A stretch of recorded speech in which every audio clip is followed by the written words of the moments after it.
Hello and welcome to the taping of Our People Speak, a monthly program produced by Danakanaga Tanana Chiefs Conference and the Morris Thompson Cultural and Visitor Center. Today we're going to be speaking about native ice cream, how to make it, and what does it really mean to our native people of our region. Our guest today is Kathleen Hildebrand, who is a very esteemed educator within our region, and she's here to share her knowledge about native ice cream.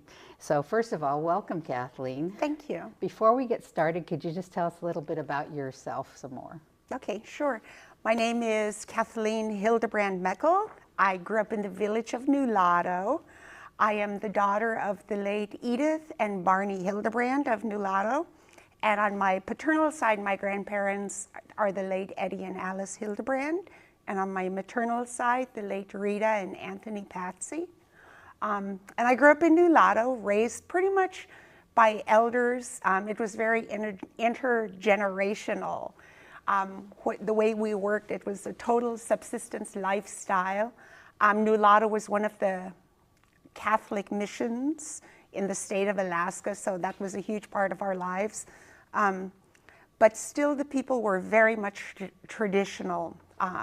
We cut fish, we hunted for moose, we trapped and just did everything, gathering on the land, very much traditional, with the Western education coming through the church system. So just for those that just heard her introduction, for those watching and those in the audience, the way she did her introduction to you is a traditional way we do. We tell you who our parents are, our grandparents, which tribes we belong to. So for myself, I'm Inupiaq Eskimo. I'm from the village of Evansville, which is located above the Brooks Range, above the Arctic Circle in the Brooks Range. So, and my parents were the late Mac and Helen McConnell. So we're just pleased you're all here. And before we start the process and showing people how to make the ice cream, Kathleen, could you just tell us a little bit about the history that you know of about native ice cream? Native ice cream was Athabascan. I'm Athabascan. The way we did it in our village has been around from when the people were first hunting. When they got animals with fat, they would take the fat and render it, like melt it down and just make it a pure fat, and they would whip it. So, and the fat normally came from moose, bear, or caribou. And the fish, we use whitefish. And the whitefish we have, there's like, I think 15 varieties of whitefish in Alaskan streams. And she-fish, one of the major fish we get right near my village, just at the mouth of the Nulato River, which is like a mile right down the road. So those were huge parts of who we are and a part of our food system. And then with westernization, with Western people coming in, of course they brought conveniences and bad things, sugar and fat, lard, and people gradually moved away from making their own tallow and from just flavoring with only berries that the people gathered in the summer to things that you can get from the grocery store, like sugar. So kind of different. Can you tell us a little bit about what time of year do you gather some of these traditional ingredients? You talked about the fish and the berries. And the fat from the moose and bear. Could you tell us about that? The moose was traditionally gathered or hunted in the time when it was cold. And prior to contact, the men were extremely resilient and strong. And in the wintertime, it was easier when there was snow on the ground, to get moose. So you hear the stories growing up about the men used to put on snowshoes and run down the moose because it's a big animal. Their lungs will give out before you did if you were fast on your snowshoes, and that's how traditionally they got them. Today, of course, we have to follow hunting regulations set by the federal government and the state government, so we have a certain 2-window period in September to hunt for moose. And in the wintertime, the moose of course is much fatter, and when you get your moose, there's a lot of meat there for the family, and the fat, usually like the fat within the stomach, is the kind of the best choicest fat. I think everybody who eat moose would agree with that. But that was whipped up, and after it was rendered, it was whipped up to make like the base for the Indian ice cream. And the fish was gathered in for she fish, we gather it in the summer when we're finished getting our king salmon. Like when we're all done working at the king salmon and we're ready for the next phase. Things kind of happen in stages with Indigenous people. There's like a time for everything in each season. Like all year long you can gather fish. And the fish come at different times when they're ready. So after the king salmon has been caught and put away and it's in your smokehouse, you know, smoking or drying, then you can go and get your she fish. And it's kind of like a fun time because if you're a pole fisher person, you know, that's a fun fish to catch because it gives you a good chase to reel it in. And that's after king salmon is when we get our she fish. And then at the exact same time, the salmon berries are ready, cloudberries actually. Salmon berries are in the southeast along the coast, but we use salmon berries in our fish ice cream. And then this is the same time you gather it. When you're done with the king salmon, you go out and you get your she fish, and you go out and you get your salmon berries. And these events are whole family events, intergenerational. Great-grandmas, grandmas, moms, dads, brothers and sisters, nieces, cousins, you know, everybody. You all move out to different places, like go to the land where you go and gather. Just in your village, you don't gather right around there. You go to where it's at. And sometimes the whole village would go. Sometimes there's different places people would go. But usually it's whole family units that would move. And it's a huge thing because it's a part of our food system back in the day. Like living in Fairbanks, we can run to Fred Meyer's or Safeway, but at home in the village, we don't have that. So it's still a huge part of who we are today, the going out and gathering. And blueberries, like right now, they're green. People are going out looking at the berries. If you're a person that do medicinal plants, you'll be looking at the flowers for blueberries or even the salmon berries. And you can gather it and start making tea because that can help sustain your body throughout the year. So it's like I said, in each season, you go and you gather.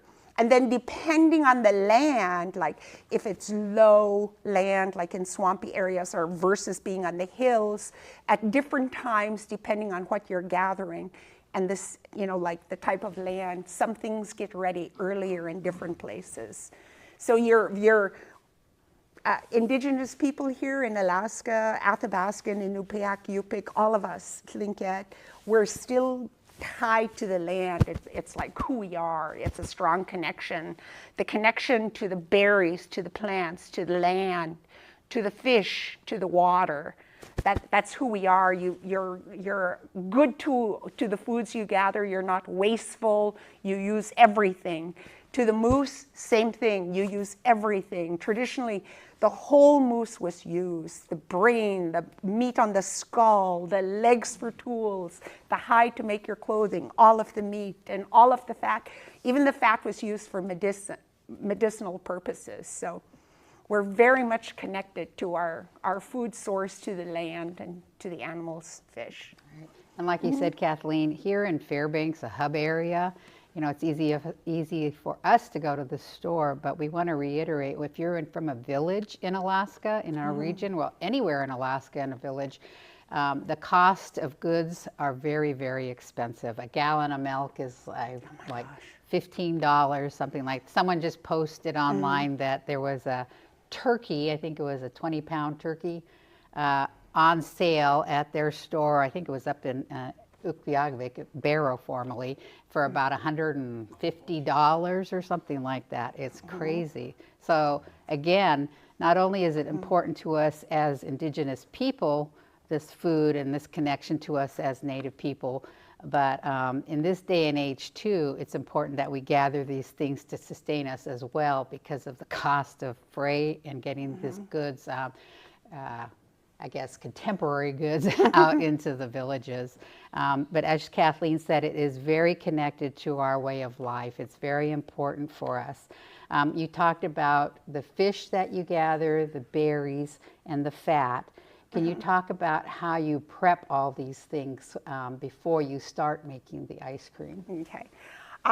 because you want it to last a long time. Traditionally, we dried a lot of our foods and then gathered later in the year and dug into the ground to permafrost levels and put things in baskets. But today we have vacuum sealers, deep freezers.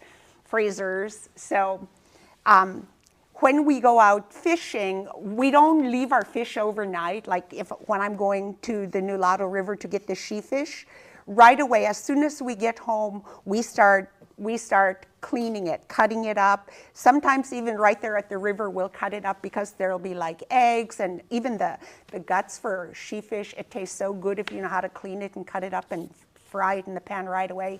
It's a delicacy. It's so good.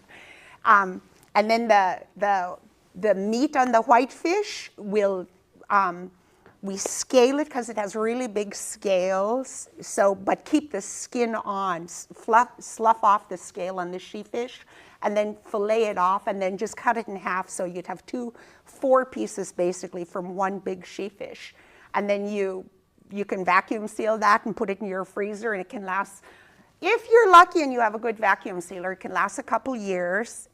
If you're not eating it as much, and if you have a lot of fish, sometimes, by December, your she fish could be gone.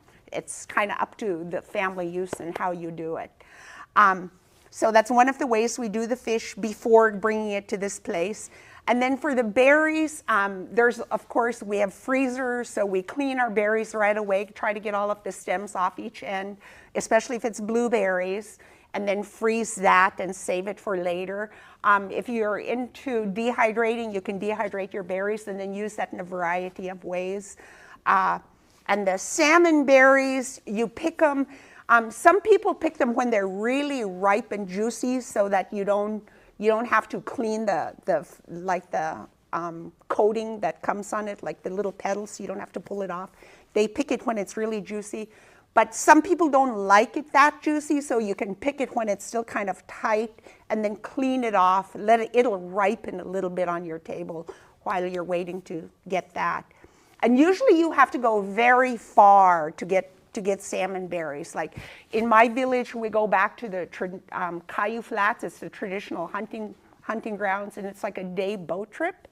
And in Fairbanks, literally, you have to drive at least a couple hundred miles to almost a couple hundred miles to get them, unless you have a secret patch someplace. And everybody has their secret patches. Yep. Yes. So, and I'm not going to say north, south, east, or west because I don't want to give away any patches. And out of Fairbanks, we used to just drive, like 15 miles to get blueberries. Like a lot of the native people will meet in the berry patch just a little bit north of Fairbanks. And I just got word this morning now that one of the favorite blueberry patches, there's road work being done, and their native people are not allowed to go there anymore. So that's like a big blow to us. So find new blueberry patches, guys. Go to the mountains south. So that's kind of how we put the stuff away, pretty much. And I know you don't have, is this bear fat, moose fat, or Crisco? Crisco. So if you did have traditional fat, how would you render that? If I had traditional fat, usually it's rendered in the fall time. For traditional fat, you just put it you could use a crock pot today and just keep it on low until it turns into liquid, and then strain it through like a cheesecloth. And usually we used to put them in bread tins, so it would just have a block like a bread, so it kind of looked like Velveeta cheese almost, except it's white. Trying to think of something. Or Tillamook cheese, white Tillamook cheese, imagine that. That's kind of what rendered fat would look like. And you just let it sit, and then it'll get solid again, and then you could vacuum seal that and put it in your freezer and use it. Same with caribou. And when you're going to use the rendered fat, you could grate it so it can be in smaller pieces, and the warmth of your hand, you put it in the bowl and you start whipping it up.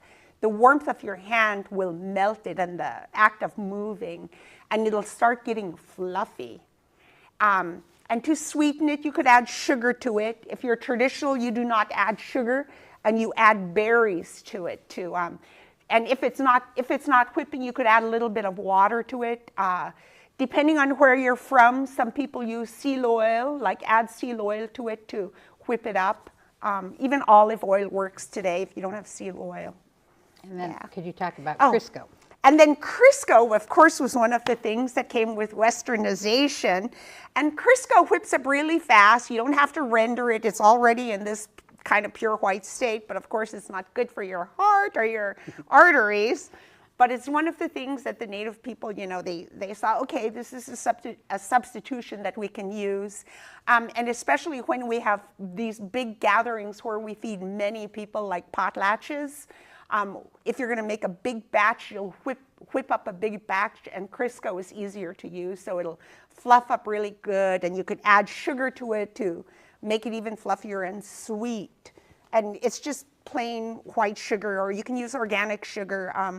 My daughter is like totally organic, everything for my grandson, so I try to do organic for him and stay away from the Crisco too. And then the milk, you have milk here? Yep, and then we have milk.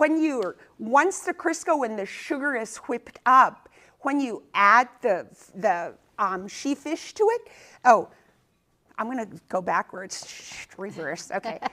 When you're gonna cook your she-fish, you'll take it out of the freezer, you let it thaw out, and then put it in a pot of water. I don't salt mine or anything. Then you'll cook your she-fish, and it's usually when I have mine, it's a little bigger than my palms.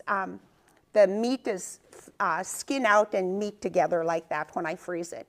And then I'll just put it like that in the pot, cover it up with water, and let it come to a gentle boil, not full rolling, because I want it to stay firm, for about 15, 20 minutes. When it's done, I take it out and just put it in my strainer, and then I'll leave it together, and then peel off the skin and if there's any scales left on it, peel that off, and then take the top layer off and put it on a plate, and then peel off the other side. And sometimes the blood that was left in there will leave like a brown residue. My mom was very picky when she was teaching us. My grandma taught her. You scrape out all the blood, brown stuff. You don't leave it in there because you want it to be white. And the fish will be flaky, kind of like this. I know it's kind of hard to see, but it'll be flaky like that. And you clean out all the bones. So I take all the flakes apart and examine each bone, because you don't want any bones in there. It could get caught in your throat. And then you squeeze it really hard. So here's a bunch of it squeezed. Just squeeze the heck out of it, and this white juice will come out of it. And the elders, my great-grandma, Annie, she used to like to drink the fish broth. And I used to save it in a cup to bring it to my grandma when I made it at my mom's house. And once you've squeezed all the juice out, then you'll take the squeezed parts like that and just kind of rub it between your hands to dry it out further until it's just this fine powdery fish. It's just a fine powder. And that fine powdery fish is what I'll put that into the whipped up fat mixture. And once I'll start adding the fish flakes to it and whip it. And if it's feeling like it's thick, I use carnation milk instead of water to kind of keep adding it to whip it. And some people have done it with coconut oil, the white coconut stuff, coconut milk, whip it up with that. So today we're finding that based on our needs, health eats, and being health conscious, we're making modifications. So when you say whip it, you're not talking about an electric beater. I use my hand, and it's traditional. And people will say, oh, you should just use a beater, it's quicker, and they do, but it's so funny because it's a meditative process when you try to keep things close to traditional as possible. Because when I'm whipping it, it takes so long to whip. It's a big bowl. When I'm whipping it, I think about my grandma Alice, and she passed away when I was 9, and here I am well into my 60s. So it brings back memories of her, because she loved to feed her family, and this was a delicacy. I think about my mom and how my mom learned everything from my grandma, and my mom was like the expert fish ice cream maker in my village. When we went to potlatches with our big bowls of fish ice cream for the community, people will look, and my mom wrote her name on her pot. It said Edith N, you know. So people will look for mom's pot, and they, you know, like when the pots are coming around, they'll see that, oh, that's Edith's, that's Edith's. Then people will like, oh yes, I'll have some, please may I have some, you know. So, and she taught all of her daughters, her sons, my sister-in-laws, my mom taught all of us, and all of her granddaughters. It was important for her to pass this on to us. And I think it's the meditative process when you're whipping, because all of these, I mean, I thought, like in the conversation, potlatches, that's when the community gathers. And the first people to get the fish ice cream first are the elders. The eldest elder get their fish ice cream first, because that's the delicacy. That's better than, you know, like when I was a little girl, peaches, canned peaches were passed out to at potlatches, and that was like what kids got. Little kids got canned peaches, and the elders got fish ice cream or Indian ice cream. So it's so many memories. All of these things come flooding back to me as I'm whipping it. And then with my grandchildren, when they're around, when I'm making it, I'll tell them, you know, in the village when I was growing up, this is how it was. And little kids had this place. You had to sit on the floor in front of your parents. Parents, they would be sitting along the benches listening to speeches while people brought their food in. So all of these memories and traditional practices, this is how we carry it on, and we help to remember. You know, muscle memory, the act of doing something brings it back. And for grandchildren, when babies make their first step, when they just are learning to walk, in our culture, in our village, you have to make fish ice cream, and you have to share it with your family to celebrate, to honor the mobility of this baby. So that's still an important practice. And I saw on social media, one of my nieces, her little girl just started walking. So she went through the whole process of making fish ice cream for her daughter. And it was so cool because of looking at the comments. I love that about social media today. All the different family members that could participate at a distance. That's important to keep us connected still. So a lot of history with our recipes, our foods. Yes. You talked about whipping it up, the fish, and then when do you put the berries and the sugar Okay. When I should back up again. I know. I mix the fat until it's really whipped up and fluffy. And then I'll add the sugar to it and keep whipping it, and going by the feel of it. When I can't feel granules of the sugar, then I'm done whipping. Then I add the fish in there then. And when it's all, the texture is just right, it looks good, it tastes good, then I divide just with my hand in the big bowl, I'll divide, like, depending on what I have, I might want to add blueberries, I might want to add salmon berries. Raisins are a new addition that some people love, so I might want to add raisins. We have blackberries, crowberries that we get in the fall time on the hills. Cranberries, Alaskan cranberries, lingonberries, we get those in the fall.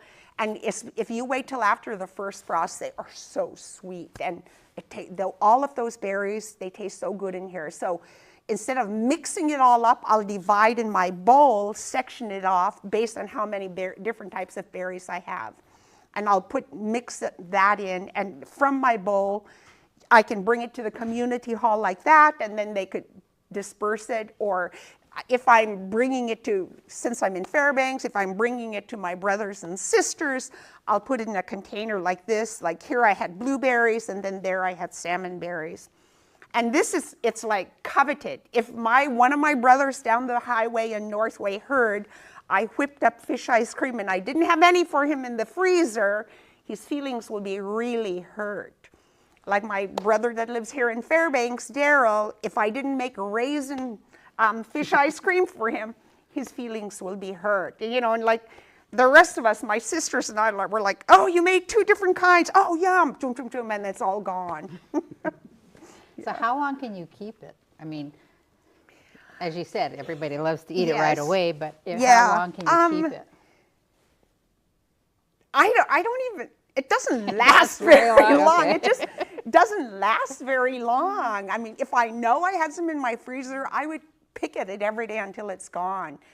So I don't know if when my mom was living in the village, she would make some in the village and then put it in the freezer. She'll start making her traditional foods that all of her children loved, and she would put it in the freezer. And when she came to Fairbanks to visit us, she'd bring this cooler.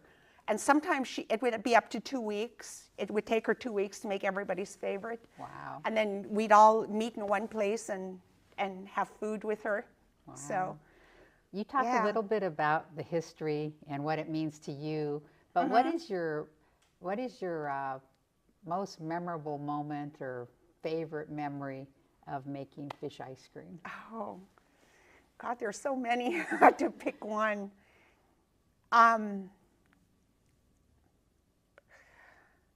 Oh.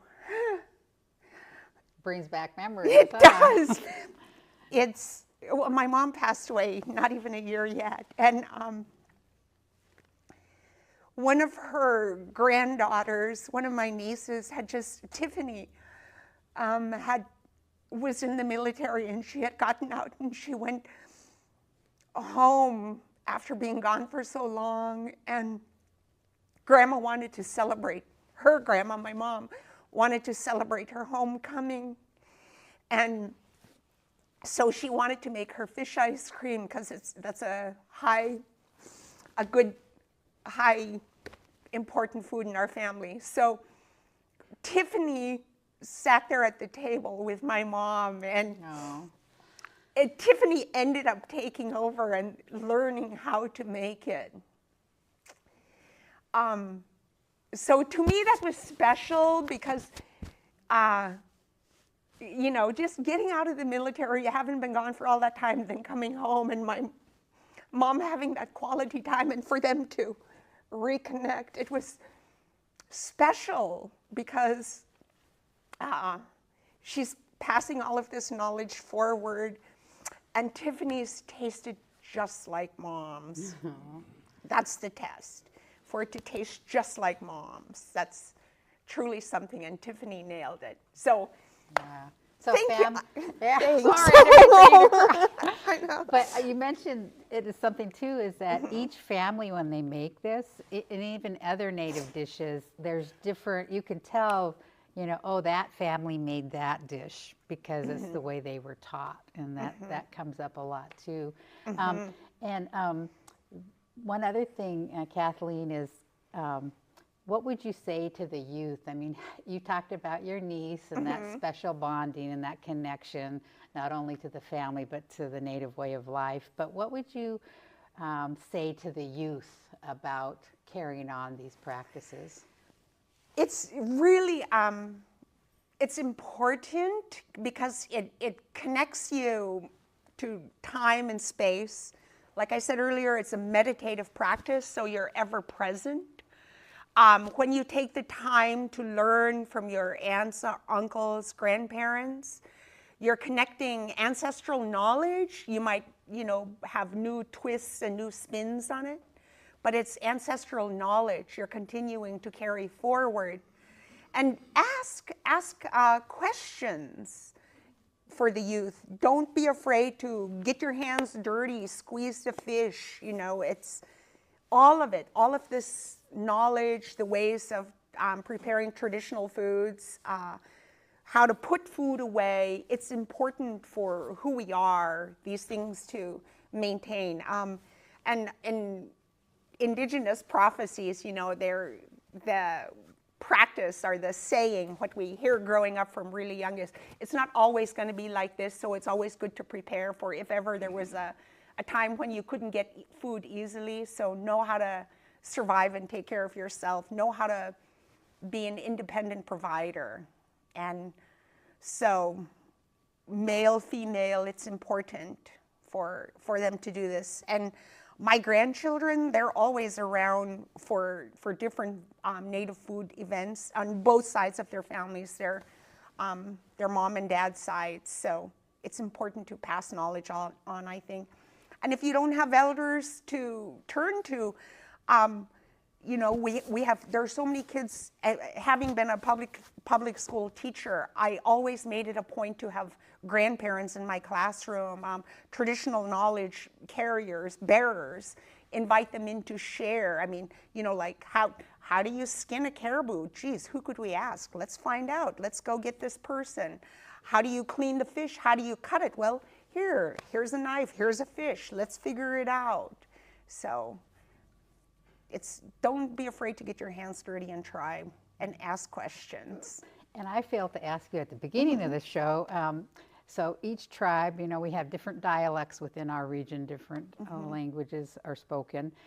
From where you're at, how do we call it native ice cream, Eskimo ice cream, Indian ice cream. Aguduk is referred to aguduk as some regions of Alaska.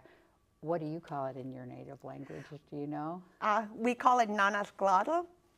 I know it's a big word, nanasglotl. I'm in the downriver dialect, Koyukon downriver dialect. Caltech and Nulato are the only two villages that have that dialect. And not even like the eggs, whitefish eggs, even that was kind of turned, they call it Indian ice cream too, where you take the fish eggs, you clean all of the membrane out of it, and you mash up low bush cranberries and mix it with those eggs. And just the acidic stuff from the cranberries and the whitefish, it's a perfect pairing too. It tastes so good. You don't add sugar to it. So many different ways of doing fish ice cream. Like I witnessed in Chivac, we're riding along in the boat, and the lady who was in charge of food was from that area. She just right away cooked her whitefish that she just pulled out of the river and whipped it up with seal oil and fresh seal oil, and we ate it on pilot bread crackers while we were driving on the river, and it was just amazing. So each area has their own way of preparing food, preserving food, and there's no right way and there's no wrong way. You know, everybody has their own way of doing things. All right. And you just mentioned Chivac. That's in southwestern Alaska. Oh, yes. And they're mostly Yupik Chupik from that. It's not within our region. It's southwestern Alaska. So before we end, Kathleen, is there anything else that you'd like to mention that we may have missed?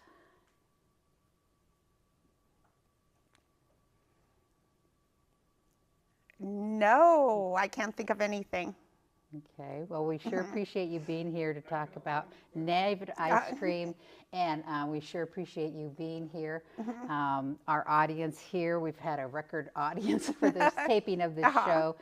Thank you so much, and thank you for watching Our People Speak, and we'll have another series on the second Friday of next month. Thank you so much.